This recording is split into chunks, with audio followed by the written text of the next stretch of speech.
I'm not a jealous guy. I really am not. But I'm also not a fool. For 8 years of marriage, I listened to my wife, Sarah, talk endlessly about her 4 college friends. They were a package deal, a tight-knit sorority, bound by secrets, inside jokes, and a shared language I was never fully invited to understand. There was Becca, the loud, domineering ringleader. Laura, the eager echo who parroted everything Becca said without question. Emily, the quiet, anxious one, who always seemed on the verge of vanishing into the background. And then there was Karen, the only one who ever struck me as genuinely grounded, almost too normal for that chaotic group. I tolerated them. I hosted their dinners, smiled through their cackling brunches, and swallowed the passive-aggressive jabs Becca loved to throw my way about my job, my taste in movies, even the way I dressed. I did it for Sarah, because she loved them. Or so I thought. So when Sarah announced 2 months ago that the 5 of them were planning their annual ultimate girls trip, this time to Miami, I felt a knot tighten in my stomach. It wasn't the trip itself that worried me. It was her behavior in the weeks leading up to it. She became jumpy, secretive with her phone, always angling the screen away whenever a text popped up. She started talking about a new expensive gym across town, claiming she needed a different vibe for her workouts. Our joint credit card statements showed a spike in spending new clothes, designer shoes, a whole new set of luggage. When I gently questioned it, she hit me with a wall of indignation. God, Jason, can I have anything for myself? It's for my trip with my friends. Are you saying you don't trust me? It was a textbook manipulation tactic, and I recognized it instantly. This wasn't about trust. It was about deflection, about shutting down a legitimate question with emotional blackmail. I didn't push back in the moment, but I didn't forget. I'm not the kind of man who ignores red flags just to preserve a fragile peace. I observe, I catalog, I wait. The Thursday she was supposed to leave, the air in our condo was thick with tension. I helped her load her bag's shiny new suitcases I'd paid for, and she gave me a quick, almost formal hug and a peck on the cheek. I'll miss you, she said. But her eyes weren't on me. They were fixed on the door, already halfway out of our life.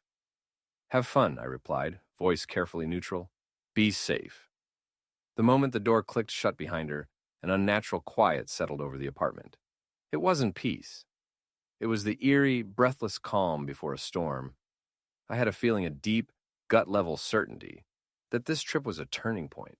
I just didn't know how right I was. That afternoon, the proof arrived. It came as a direct message on Instagram from an account with no profile picture. The message contained a screenshot of a group chat titled Miami Mayhem. The participants, Sarah, Becca, Laura, and Emily. Notably absent? Karen. I read the messages and my blood turned to ice. Becca. Is the dude finally gone? You free, Sarah? Sarah. He's gone. Finally. He was being so clingy and suspicious this morning. I swear, he's like a warden. Becca. Forget him.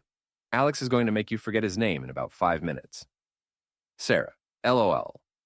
That's the plan. He's already checked into the hotel. This weekend is going to be legendary. Beneath the screenshot, another message appeared from the anonymous sender. This is Karen. Just so you know, the rest of us are in Vegas. This was all a lie she cooked up with Becca and Laura. Emily and I had no idea until this morning. I can't be part of this. I'm sorry, Jason. I stared at the screen, my mind racing, connecting every dot. The new gym, the secret texts, the lies about the trip. It was all an elaborate performance, and I was the unwitting audience of one. Or so they thought. I wasn't hurt. The time for hurt had long passed. My suspicions had already calloused over that part of my heart. What I felt now was something colder, sharper. This wasn't just betrayal. It was a coordinated effort to humiliate me. She'd used my money to fund her affair. She saw me as an obstacle, a boring, gullible husband to be managed, deceived, and discarded. She was about to learn exactly how this dud handled a crisis. The trip was scheduled for 3 days. That was all the time I needed. Update 1. The first phase of what I quietly named Project Severance was intelligence gathering and containment. That Thursday evening, I moved with hyper-focused precision. My first call wasn't to a lawyer, it was to Rick, a private investigator my firm used for discreet background checks.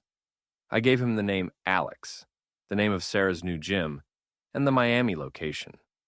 I told him I needed photos, hotel records, and a full profile. Money was no object. My second call was to my sister, Jessica, a corporate attorney with the emotional warmth of a shark and zero tolerance for nonsense. I sent her the screenshot and laid out everything. Her response was immediate. Lock down your finances now, before she drains them. So I did. Our biggest asset was the condo jointly owned, which would complicate things later. But our liquid assets were vulnerable. A joint checking account, a joint savings account, and a home equity line of credit I'd opened for renovations, which Sarah had full access to. At 9 a.m. Friday, I was at the bank. I opened new accounts solely in my name. I calculated our total shared liquid assets and transferred exactly half into my new accounts. Then I froze the home equity line. I didn't steal her money, I secured mine. Next, I called the credit card companies. We had 2 joint cards, both under my name as primary holder. I reported my wallet stolen and requested that all cards mine and Sarah's authorized user cards be canceled immediately and reissued to my business address. It was a clean, believable lie that would leave her stranded in Miami with no access to our credit. Let her solve that problem. While I handled the finances, Rick called back. He was fast, efficient. He had a full name, Alex Thorne, a personal trainer with a documented pattern of dating wealthy married women. He'd already obtained photos of Sarah and Alex checking into a luxury hotel on South Beach and a copy of their reservation for a 3-night stay in the honeymoon suite. The irony was so thick I could have choked on it. That afternoon, I took another step. Jessica had warned me. Sarah's defense would be to paint me as controlling or abusive. She'll claim she was driven to it, she said. You need to protect the narrative. So I ordered 2 small, high-definition security cameras, discreet, motion-activated, and completely legal in my own home. I installed one overlooking the living room, another pointed at the front door. By Friday evening, the foundation of my strategy was set. Evidence? Secured. Finances? Locked down. Home? Protected? Now it was time to go on the offensive. I thought about Karen, the one who'd warned me. Then I thought about Emily, the quiet one. She hadn't joined in the mockery in the chat, but she hadn't defended me either. A weak link. I found her number and sent a text. Emily, it's Jason. I know what's going on. We need to talk. Her reply came instantly. Please don't be mad. I didn't know what to do. I called her. She sounded terrified. I kept my voice calm, steady. I'm not mad at you, I said, but I need to know everything. For the next hour, she unraveled the whole scheme. This wasn't a one-time fling. It had been going on for months. Becca had introduced them.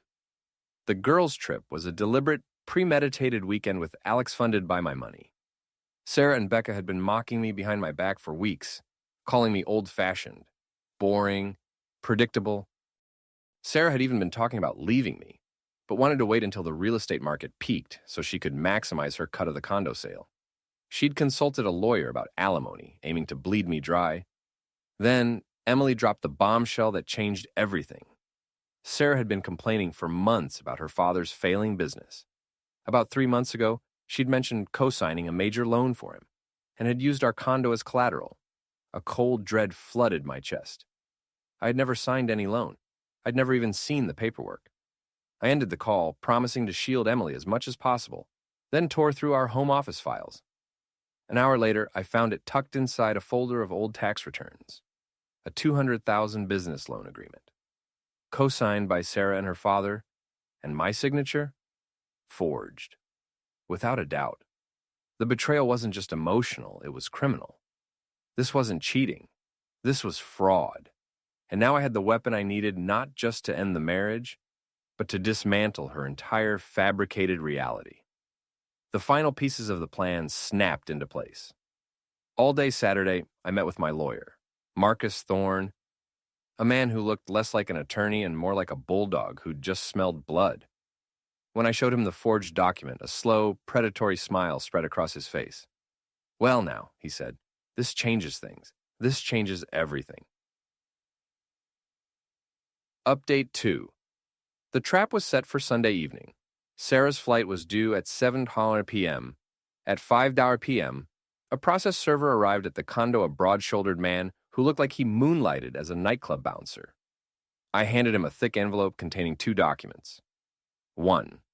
The petition for divorce. 2. A formal 30-day eviction notice. Taped to the inside of the front door, I left a smaller envelope with just her name on it. Then I left. I went to my sister's house to wait. I wouldn't be there for the initial confrontation. The cameras would capture it all. At 7:23 p.m., my security app pinged. Motion detected at the front door. I opened the live feed. There she was, sun-kissed, relaxed, smiling like she'd just returned from paradise. She swiped her keycard at the building entrance. Denied. She tried again. Denied. She buzzed the concierge, voice sharp with entitlement. "This is Sarah Miller from Unit 121. My key isn't working," the concierge replied, tone professionally detached. "I'm sorry, ma'am. Your access has been deactivated at the request of the primary resident." Confusion twisted into outrage on her face. "That's ridiculous. Let me in immediately." "I'm afraid I can't do that, ma'am," came the reply. "However, there is a gentleman here to see you." The process server stepped into frame. "Sarah Miller?" he asked, holding out the envelope. She refused to take it, so he dropped it at her feet. "You've been legally served." The interior camera caught her storming into the condo face, flushed with fury tearing open the envelope. Her eyes scanned the papers. Then came the sound. A half scream, half sob. The raw animal panic of someone realizing the walls have closed in. That's when she saw the smaller envelope taped to the inside of the door. She ripped it open. Inside wasn't a letter. It was a copy of the $200,000 loan agreement, my forged signature, circled in bold red marker. At the top, I'd written one sentence. "I know everything." Your move. The calls started moments later. I let the first go to voicemail, a hysterical rant full of threats and accusations. I saved the recording. I answered the second call, put it on speaker, with my sister listening as a witness. "What is this, Jason? What have you done?" she shrieked. "I've simply responded to your actions, Sarah," I said, voice as calm as a frozen lake. "You can't just kick me out. This is my home. You're insane." "Is it your home, Sarah?" I asked. "Or is it collateral for your father's failing business, a business you secured with our shared asset without my knowledge, by forging my signature on a legal document?" Silence. The rage vanished, replaced by pure, icy terror. How did you find out about that?" she stammered. "It doesn't matter how," I said. "Only that I did. The divorce is real. The eviction is real. And the criminal complaint for bank fraud I'll file Monday morning? Also very real. Unless, of course, you and your father decide to be extremely cooperative." I heard her panicked breathing. "What do you want?" she whispered. "I want you to sign an uncontested divorce agreement. You walk away with nothing but your personal belongings. No claim on the condo, our savings, or my future income. You waive all rights to alimony. In exchange, I'll consider not pressing criminal charges for fraud." I paused. "You have 24 hours to decide. I suggest you talk to your father." I hung up. Phase 2 was complete. The leverage was absolute. The next 24 hours were a whirlwind of panicked calls between Sarah, her parents, and their lawyer. My attorney, Marcus, handled all communication. They started with bluster, threats. Their lawyer claimed the forged signature would be hard to prove. Marcus calmly replied that we'd already retained a forensic handwriting expert. They tried negotiating for a fairer settlement.